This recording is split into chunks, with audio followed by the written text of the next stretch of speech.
She stepped away from me,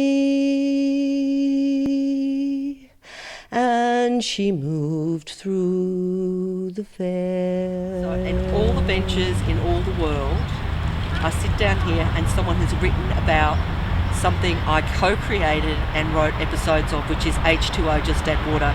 I love H2O, Just Add Water. That's the name of the show. And then someone's come along here and put a black cross on the heart, and they've written, I fucking despise H2O, Just Add Water. That is the poetry of the universe.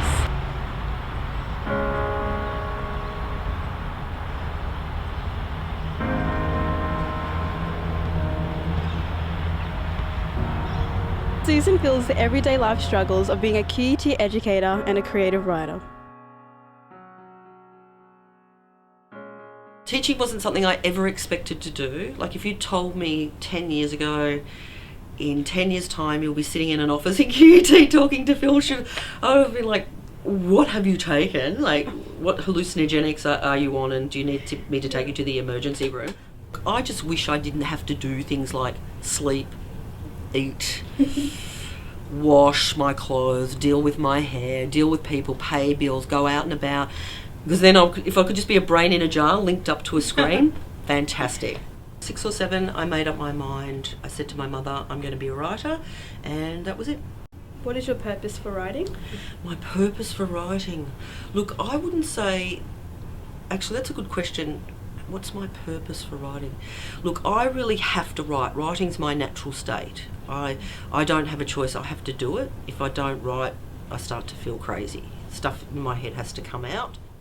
I won't consider myself to be truly successful till I've had a book published, had a feature film made with my name on it, and had my graphic novel done.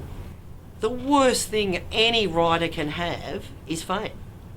You want to have complete anonymity about. It's the best way to be a writer, is so that people don't know that you're a writer.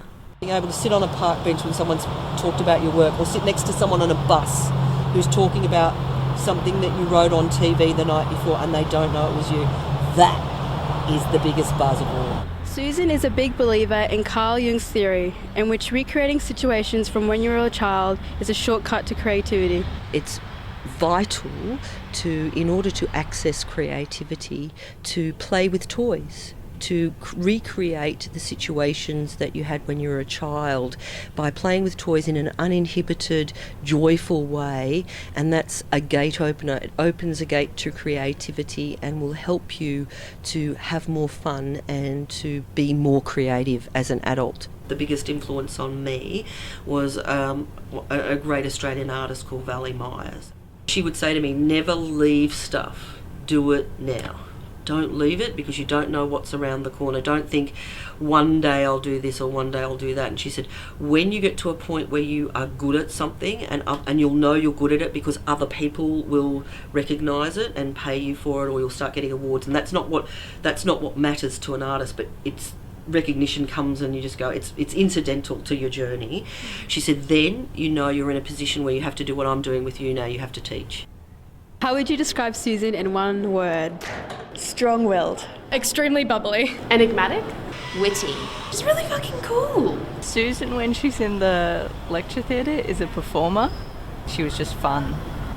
She's also like the talent, because she has like a really big presence when she's doing the lecture. It can either come across as like really exciting or slightly scary. I wouldn't say a mother-son relationship, but you kind of know you get that connection where you're really close, not just as lecturer and student, but you have something more, impacted by how she's acting, what she's doing the entire time, so you just want to keep coming back. That's probably the best thing about her as a teacher, is that she loves it so much.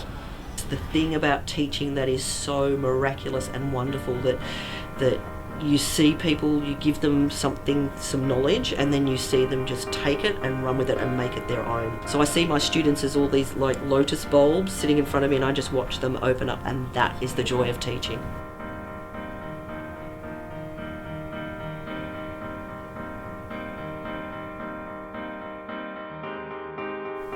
The end.